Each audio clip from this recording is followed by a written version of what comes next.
আসসালামু আলাইকুম। আলহামদুলিল্লাহ। দেখুন হরেক রকমের পিঠা বানিয়েছি, মুবাশিরা মশালা এসেছে, তো ওদের তো পিঠা খাওয়ানো হয় নাই, তো পিঠা বানিয়েছি। দেখুন, তেলে ভাজা পিঠা আপনাদের দেশে কি বলে, আমাদের এখানে তো তেলে ভাজা পিঠা বলে এটাকে। এই দেখেন, এটা আমার বড় ছেলে খেজুরের গুড় নিয়ে আসছিল বয়াম ভরে, সেটা ফ্রিজে ডিপে রেখে দিয়েছিলাম। সেটা দিয়ে দেখেন এত সুন্দর কালার হয়েছে, পাটিসাপটা সুন্দর কালার হয়েছে।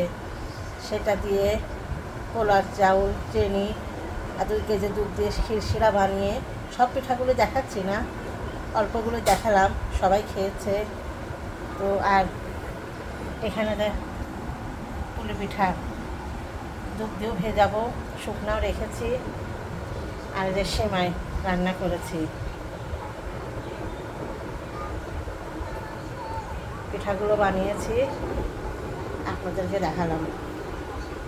কেমন হয়েছে অবশ্যই জানাবেন।